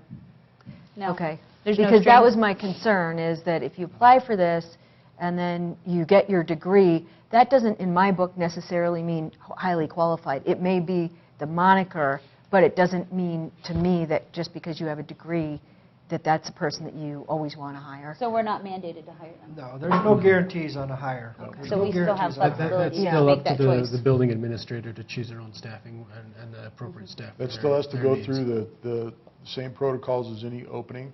And so there are no guarantees on any of that. It does give you an opportunity to look at people in-house and actually assess their abilities, whether they're weak or whether they're strong, but you get to see that firsthand as opposed to an interview and flipping a coin. But sometimes those weaknesses outweigh the positives, and I've had administrators go outside and not necessarily hire that in-house person. Well, that's good to know, because that doesn't, it shouldn't just be an No, automatic situation. it's not an automatic foot in the door saying you're going to get a job as a teacher just because you're That's good. taking Good to advantage know. of this program. That was my biggest concern. Thank you. Okay, school lunch program. This is another federal program. A lot of it's mandated by USDA on the meal patterns. We have to have the meal patterns approved by the State Department every year on so much, limited amounts of sugar and sodium in each one of the foods, as well as fats. The district is approximately 43% free and reduced currently. So the goals is to try to increase participation through education, through student advisory groups and those types of things, community awareness in this. Okay, lunch sales, here's it broke out. I broke this out a little bit more specific than what you would generally see based on what are our lunch sales on the average every year. What's our breakfast sales? A la carte would be things that are not on the menu, but kids just want to go in and have a hamburger at the high school or a piece of pizza or whatever. That's a la carte. Our adults, the catering. I know the catering question came up a couple of weeks ago. We're projecting about $110,000 a year. A lot of that money, probably half of that money will come from school district. They do a lot of catering type things in the summertime, weddings and big events outside. They that do goes through Rotary. here. Rotary. Also. I have a couple questions on this slide, Mike. Okay. So we're anticipating lunch sales decreasing pretty significantly. Well, if you look at 2012, 2013, and the reason it's decreasing is because we just had the request for qualifications on the food service. Where before, I was setting the budgets and didn't get Chartwell's budgets until after ours had already been set. Okay, so this year we're getting them sooner This because year of we're that? getting it sooner. And we're anticipating that the adult a la carte purchases are going to go up that much? Well, this is another type thing, is those lunch sales. There was a lot of those lunch sales that were included in that $270,000 number where it's just getting reallocated. Oh, so you're just, before it was being captured in that category, now it's being captured in the a la Yes. carte category? Yeah. And then, looks like federal revenue is also dropping, but I noticed our transfer from the general fund, so that's essentially, right now, the district, outside of what we get from the federal government in funding, has chosen to spend $250,000 to supplement our food, to provide better food for our students. Because if we didn't, then we would just be stuck with whatever the federal government was giving us. Is that correct? Yeah, it's not only necessarily food costs, because it is a lot of other things that are related to that. Would be like not using disposable type trays that would be cheaper to serve on. Okay, but so being not a little using more environmentally silverware. conscious by using reusable materials, Yes. things like that. So there's a lot of things. Would be like trash can liners. Uh-huh. Using eco-friendly trash can liners instead of normal ones that are going to be a lot cheaper. Okay. So it's a lot of things like that. So there's a variety of different things that go into that $250,000. There is. And that's a pretty substantial increase over last year. So is that related to food costs? Is that related to, what are you anticipating that difference being? The transfer from the general fund last year, Uh-huh. that was a budget number. It's actually going to be a lot more than that. Okay. It's going to be closer to the $240,000. So this mark. isn't actual expenses, this is what we budgeted? Right. Okay. Yeah. So that 178, we overshot that last year. And this is Underestimated, probably yeah. underestimated it, and so Yeah. this 247 is pretty, is that taking into account the changes with, I know that Dwayne has talked about with the new food regulations that we're anticipating less participation and some higher costs involved? Well, you And because we aren't going to be able to have the a la carte, like the dessert bar at the middle school and vending machines that we get revenues on, is that part of this? It is part of that, because that would be all the a la carte sales Uh-huh. from those types of things that they sell outside of the school lunch program that gets accumulated in there. Sure. So, I mean, I think there's several factors that are creating this. One of them would be Michelle Obama's initiative to increase food nutrition in the school lunch programs. Mhm. That came with a lot of strings attached, with no additional money coming from the federal government to help pay for that. So it's an unfunded mandate? So it's a huge unfunded mandate, and that's a big cost, big reason why you saw, you know, the transfer from the general fund happening last year is more than it is right now than it would be from 2 years ago. And we won't be fully compliant with those. We have a year to become compliant, so even though those regulations go into effect in July, we will be transitioning next year, so that we're really going to hit a budget hit the following year associated with those new mandates. Would that be correct? Yes. You know, I've also heard about federal legislation saying that they're going to go away from those. Yeah, that they're trying to undo those mandates. Yeah. So that could happen. That could happen as well. Okay. I've heard that as well. Okay. So here's the expenses. I mean, we have very little salaries and benefits because most of the employees are Chartwell's employees, and we just pay them for the service. If you looked back 10 years ago when we were doing it on our own, the salaries would be much higher than that. But I think we only have maybe a half a dozen employees that are still on Blaine County School District's employee files instead of Chartwell's. And through attrition, when we lose them, we don't replace them. Chartwell's then replaces them. Correct. Yes. Yes. Okay? The fringe benefits there are more than 50%. Because those are classified. It's just Because the amazing. workman's comp is a lot higher for Classified.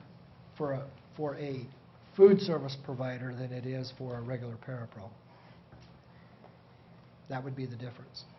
It is a big difference.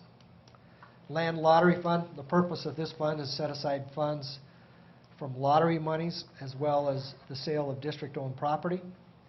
And it's just to purchase land or buildings for future expansion. That's what it's always been.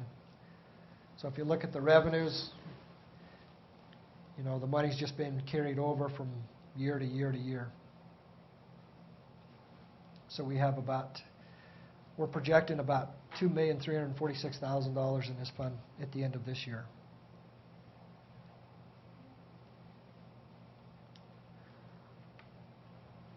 And if the money gets spent, my guess it would be spent on an elementary school site at some point in time in the future.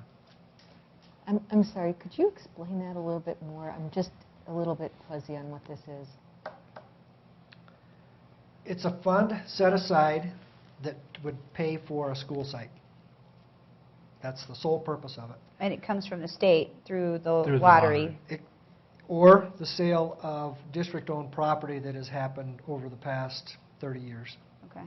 And so right now, it's just sitting in a fund, Yes, being in a reserve yes. Until we until are we... ready to purchase a site for a new elementary school, new school, or something like that, then we would use the money out of this funds to purchase that. And there's strings attached to that, so it has to be used for that purpose? No? There's no strings attached. Okay. This money can be transferred to the general fund. It can be, you can do anything you want with it. That's Okay. good to know. Okay, Barbara. So just, that was my comment or question. Yeah. I think Kathy just covered That's it. right. Or Liz. There are no strings attached, so this money has been carrying over since what year, Mike? Because, I mean, 2010, there's already over $2 million. I created this fund probably in 1988. And no money's ever been spent out of it, but So my question is, why didn't the recently approved Hemingway remodel come out of this instead of out of the levy money? that would have been a possibility. But in my mind, an elementary school site is a bigger possibility than utilizing the money for a site out of the school plant facility fund. The money set aside here. So when we pass the plant facility money, or plant facility fund, or levy, the board knew that this money was set aside here for the purchase of land, and therefore it would save the money coming from the school plant facilities fund.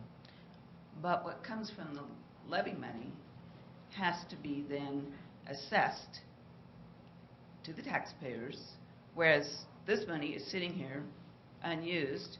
Why not use this and not assess the taxpayers?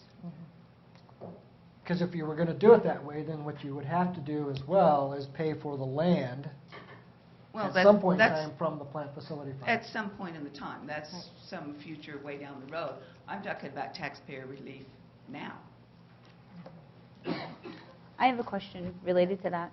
So is this 2.3 million part of the carryover balance in our general fund? No, No. no. It's not part of the carryover fund in the general fund. Okay, so this is a separate fund that's outside of our M&O? Yes. But it is part of the overall general, or overall budget. You know, of the $80 million that we refer to all the time, this is portion of it. This is a portion of it? To me, it goes back to the difference between nickel and diming a fund or having a strategic plan for growth. And this allows us, if for some unforeseen reason there's a huge economic boom and we have a huge influx of students, then we would have the funds available instead of having to go out and ask for those funds at that time to build a school. I mean, if you look back in the history, when we were passing the plant facility levy in 2000, 2008 and 2009 planning for that, I mean, we were going based on student enrollment projections on the county's study. And at that point in time, we were looking at 3 elementary schools, 2 middle schools, and a high school sometime between 2010 and 2025. I mean, and the board looked at this and said, we need to make sure that this fund stays preserved Yeah. for the purchase of I mean, school sites. you take a look at what Kimberly's going through with the addition of the new factories down there and the huge influx of workers, families that are moving to Kimberly, and the demand that they're going to have for new schools because of that. I personally feel we really need that safety net. Yeah, I think, well, sorry. I was just going to ask, just looking at the interest, 1/10 of 1% is what you're accumulating on the balance? Yep. 1/10 of 1% is what we're earning. How can that be? This is through the state treasurer's pool. Oh, my gosh. So back in 2010, it was closer to 1%? Yes. Yeah. I tend to have a little bit different point of view. I think that we have to be very careful to sync up with what is happening, and certainly planning down the road is important, but I have witnessed a propensity to plan for circumstances that are so far outside of reality that it's really kind of given us an excuse to have a lot of extra money sitting around on the side. If I were to look at this, I know that there's probably, I think, around 40 different parcels of land that the school district owns. Most of these, or a lot of these, have schools on them, but some of them we've already purchased the land. For example, out Croy, so we already have, in anticipation, we already have the property for a school site. And I'd like to have us inventory that, and I know the economy is pretty bad, but I'd like to have us inventory that and put a dollar amount on those, because we got pretty out of control, I think, with accumulating property at a certain point, and it would be nice to know how much the value is of those pieces of property, if we can ever monetize them. Maybe we can't. I mean, to me, that's a bigger problem right now than planning for a circumstance in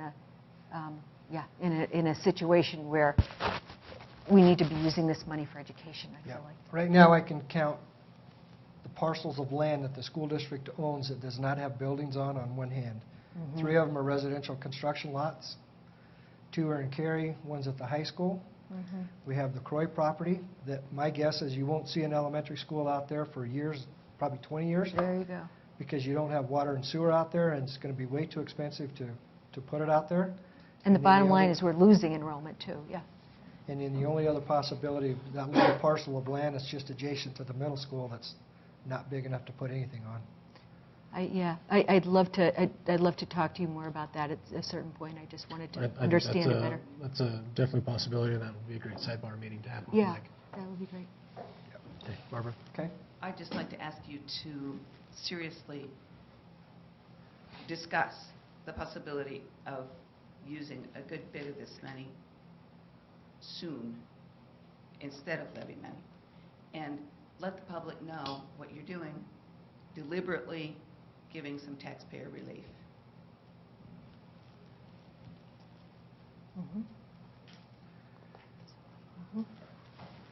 Okay, here's the school plant facility fund. This was the fund that was levied, passed in 2009. Many of the projects were completed in the first 3 years by borrowing on the qualified school construction bonds.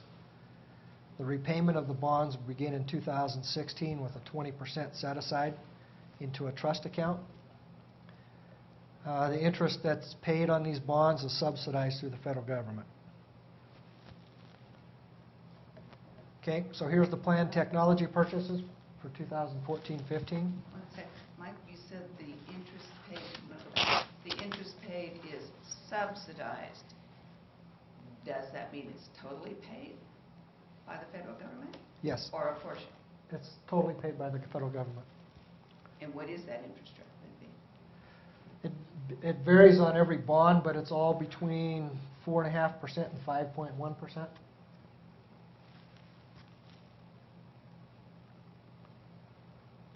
Could you say that again? The 4.5% to 5% is what we're paying? Depends on which QSB Federal it came government from. pays it. We don't pay it. Okay. It's a subsidized. It's money that we're receiving from the federal government. For Interest. those, it pays for the interest on the bonds. Uh-huh. So we're not paying to have the bonds. Uh-huh. Yes. Right now, it is completely subsidized by the federal government, but that, who knows if that would ever change. Right. So it is subject to change? It's the federal government, of course.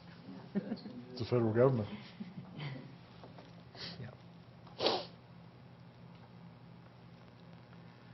Here's our planned technology purchases for 2014-15 from the School Plant Facility Fund. 5-year computer replacement cycle of $190,000. Computer lab replacements. 7-year-old computer replacements, innovative technology, printers replacements, and enhanced classroom technology maintenance.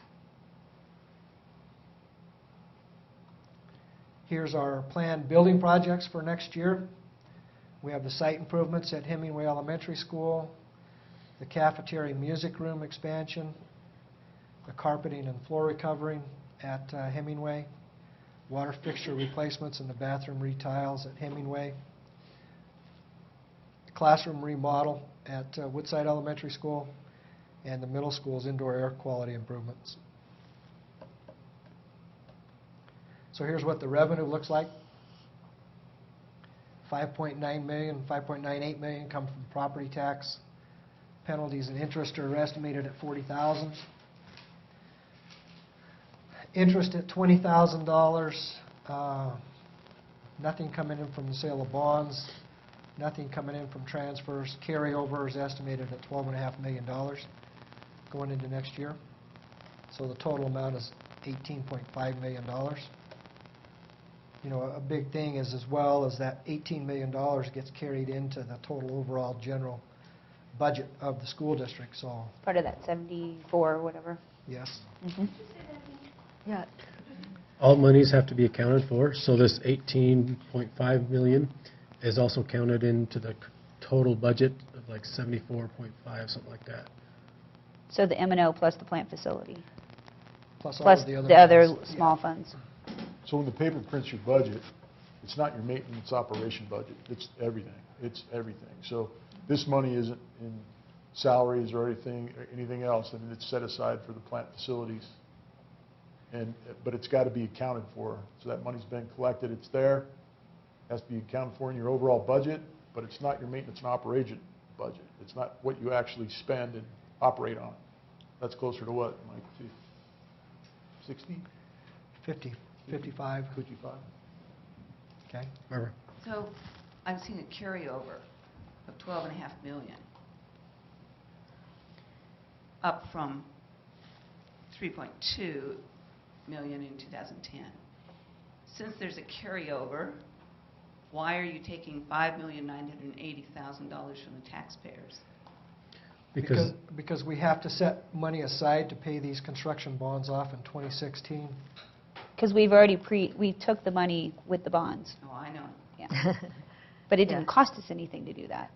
So the set aside in 2016 is going to be 20% of that $28 million. So $5.6 million a year has to be set aside in those years, as well as the additional expenses. There was a set aside for a new elementary school site at some point in time too, in that levy. So the money's sitting there if we ever need that. Wait a minute, tell me that again. So beginning 2016, we have to pay 20%? We have beginning in 2016, we have to pay 20% of the principal amount of those qualified school construction bonds into a trust account. And what's the total outstanding of those? I think it's about 28 million. 28 million outstanding in bonds right now? Yes.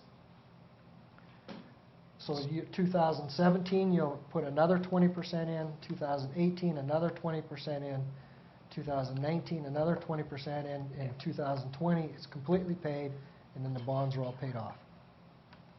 Any interest that's earned on that, or all of the interest that's earned on that, belongs to the school district.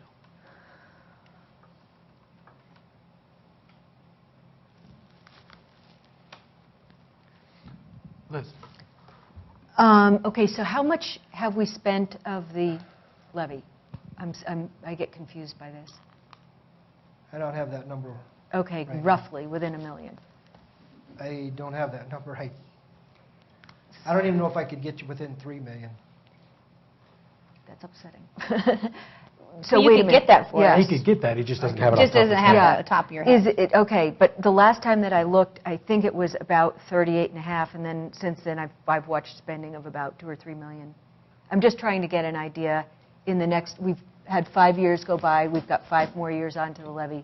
How much more, in terms of, thinking in my mind, how much more is not spent? Well, you have 12.8 million set aside for the elementary school that has not been spent. That's the part that's not spent, is with the elementary school. Well, yeah, whether There's it's some earmarked smaller for things that whatever. haven't. Yeah, there's some other things that haven't, and that's like the trash compactor at the middle school that we have decided, and the solar project at the high school, or the middle school, that we have decided not to do. And that's part of the monies that we're transferring out of those into some of these other projects that are coming up more important right now. Yeah. no. Mike, do you think it'd be possible to put just kind of a simple accounting, tracking the money of Yeah. what's come in, what's been spent, what's been set aside, what do we, future expenditures anticipated with repayment of the bonds, that sort of thing? Yeah. Yeah, I have an Excel file that I've already created. Okay. I just updated it this morning, but I just didn't look at the total. Okay, so could I you do maybe have it. include that on the website? Yes. Okay. Right. And I think that would provide a lot of answers, and if people have questions coming back from that, we can maybe bring that to the next budget meeting. Does that Yeah. sound good? Yeah, and it's really important for, me as a board member, I feel like I really need to have a handle on how much of the levy money is left. If we had a pay-as-you-go system, I would have had a very clear understanding that we're halfway there. But right now, I feel like it's fuzzy in my mind. I'm not really sure, what's been spent. And the other thing about this, I think it's also difficult because the levy was sold, and a lot of people, I think, were given assurances, and this is why they voted for the levy, that if it wasn't needed, that it could be returned to the taxpayers. And I feel like what I'm hearing now is that the bonds have preempted that. Is that No. correct? No, Not at all. Not necessarily at all. Okay. There's still funds that we have not spent that is still in discussion as far as a board on whether or not we're going to continue on and do those projects like the elementary school. And looking at it, we're probably not going to need an elementary school, so I don't foresee collecting those funds. But that's going to be discussions we as a board have at a future date. Okay. Yeah, Yeah. we could We do would a need, workshop that's like a on whole this. discussion. Yeah, I think, no, on just that topic. because this is huge. I know we're getting it Yeah. to it pretty late. Yeah. Okay, and that would be very welcome on my part, because I don't feel that I am doing the best job I could, not knowing those numbers. Barbara? Sorry, just one more. So Mike, you said there's 28 million outstanding in bonds right now. Now this 12,500,000, is that part of that? No, that's in addition. No, I mean, that's No, This That's set 12, aside. that's That's set set aside, aside that would yeah. pay that back. set aside Or to pay to that be- back or for the the elementary new school. elementary school if we needed it. Okay, so the Yeah. bonds that are outstanding, 28 million, have to have 20%. So theoretically, we could be setting aside 20% just of 28 million, not anything additional. I mean, for the school the or something. qualified school bonds, 20% is all we need to pay per year for those, correct? Does that make sense? Okay, so Glenn, I'm confused here. You're talking about 28 million in bonds outstanding, and Liz wants to know the total amount of levy money that's been spent.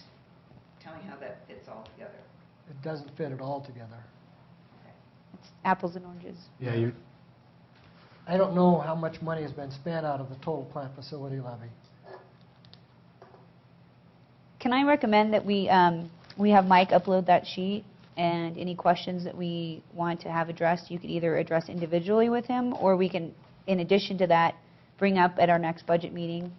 We could revisit that with more specific information and be able to follow it with real numbers and show those monies collected and monies already expensed, and kind of looking at those two paths separately and how they go together. Because I think it would be helpful to have real numbers rather than these general estimates that aren't making sense. Yeah, because I just don't understand what he's talking about. I mean, if the amount that's been borrowed already, that is the bonds outstanding, which needs to be repaid. So, I understand your question, Barbara, but I think that right now is maybe not the time to go into that detail. And I think that I would love to see Mike's spreadsheet he has on that, and we'll put it on the well, I website. just thought, since that's the discussion right here. Yeah, but we don't have all the specific numbers to be able to talk about that But clearly. I mean, why don't we, since this is today's topic? Because these are budget numbers, and what you're asking for is actual expenditures. Actual expenditures should influence the budget numbers. Not necessarily. No. This not is a necessarily. forward progression as opposed to a backward. And not to what has already occurred. As an example, if you look at this revenue source, we're projecting a little over $6 million coming in From the taxpayers. from the taxpayers. We're projecting $2.3 million to be spent next year out of those projects that I just showed you on the prior slide. So there's going to be another $3.5 million that's going to go into the carryover fund that will be used to pay off those bonds. So the carryover fund, you were just talking about using that for a new school, but now you're talking about using it to pay off the bonds. No, I'm not saying that at all. I'm saying you have different ideas you could do. You could use that money to pay off the school if we needed the school, or it's a set aside to pay off the bonds. So that is money that's already been collected. That is money that's sitting in an investment account earning interest, yes. 0.1%. No, No. it is not. It's a different one. It's earning about 0.8%. And are we paying our bondholders anything? No. No. We're paying them interest that the federal government subsidizes. They're paying And they subsidize it 100%? Yes. I don't think so. Not 100%. Do you see my point? We've No, I got don't. 12.5 million sitting there, another 6 million coming in this year, of which roughly half will again go to the carryover fund. We'll be sitting on over $15 million already collected from the taxpayers. Why keep taking it anymore? Because you have to take it to cover that $28 million that you've already borrowed to pay the other. If you don't have that carryover to be able to pay off that QSCB at the end of the QSCBs, starting in 2015-16, if you don't have that funds available as carryover, then you don't have it. How are you going to pay it back if you don't have it? I'm just saying we've already got 12.5 million. Plus 12.5 we're is talking less about than another 3, so that's 15 million sitting there. The- Why take any more? Why keep taking it year after year? Because you still need Because you the still have 60 to cover million 28 million. You still have to cover the 28 million, but you're still, You're going to have to do 20% in 2016, another 20% in 17, et cetera. Et cetera. If you look at this realistically, I couldn't tell you for a fact that we're not going to need an elementary school in the next 5 years. If you give the money back to the taxpayers right now, You gotta you're go going to ask force for it the back. district back into a bond levy where you're going to pay interest on those bonds for the next 20 years. I mean, you have a lot of time to make those decisions based on if you're going to give the money back to the taxpayers and when. those discussions on whether or not we will be collecting for the full life of the plant facilities levy, we will be having that as a board, but now is not the time to have that discussion. I mean, that's a whole nother yeah. long, in-depth discussion that involves a lot of other A lot more factors details that we don't have currently at this meeting. Right. That we would have in preparation for that meeting. I just wanted to say, I think it is the board's purview to decide whether this, we do, and it is actually pretty critical to what we're doing here today, whether we want to be talking about a need for and acting as if it's a given and budgeting for a elementary school. I feel like we have to be very careful about whose purview that is to make those decisions based on what information. And when we make assumptions about needing money and saving based on those assumptions that the board has not really thought through, that's, I think, where we're getting some feelings here. So I think that we have to be very careful and look at this issue. I don't know when I hear that this is kind of a black hole, and I know you have to get back to work. So I'm not sure how to handle this. It seems like we're caught in this place because this is it is a huge issue. Well, I think I just go back to what I've said, I think 3 times now, is that we don't have all the information relevant to make this decision right now. And we also would need a significant portion more of time. And so I think that that's like a whole nother meeting that certainly is relevant and should happen, but right now isn't really the place, because this is just kind of a general understanding of this particular topic as well as the other revenues. And there's a lot more information that would need to be brought to the table to make an informed decision. And so I'm not discrediting that discussion doesn't happen. I'm just saying right now is not the time for that discussion. Would you really, schedule a meeting, such a meeting, to occur before this budget is passed? Sometime in the next couple of months? We would have to look at the board's job as a whole to determine if that's going to be doable. We just have to look at that as far as an agenda planning meeting discussion. And the other thing is we're getting ready to hire a new superintendent, and so I think that that's a big factor coming into this as far as making plans for the future, that it would be unwise, in my opinion, to make dramatic decisions when you're getting ready to hire a new leader. And so I would definitely want to factor that into the decision-making. Is information and understanding about this topic a good thing? Absolutely. Would we be in a position to make a decision in the next month or two? I'm not sure that would be wise, and that would be a board discussion given all the factors that are taking into account regarding what's happening in our district. Plus you have a board appointment also. And we have a new board appointment coming at the end of the month. So, I mean, there's a lot of factors involved that I wouldn't want to rush a decision on something like this. And so I think at this point we should table this topic and move forward with the presentation. And Barbara, thank you for your comments. And one thing I'd like to add is you guys have the luxury of 5 years' worth of hindsight history, where the board that made the decisions on this did not have that. So you're being able to see what's actually happened. They were looking out into the future of what they thought was going to happen. And that's where we're at now. So we set the district up to try to take advantage of what we had to where we didn't have to pay interest on bonds to build new schools. We were trying to set money aside to build that in case we needed it, with the caveat we could always give it back to the taxpayers if we didn't. Nothing has changed from that. I hope not. That's my main, thing. I just want to make sure, because sometimes I question. Okay. So there's a summary of the expenses for next year.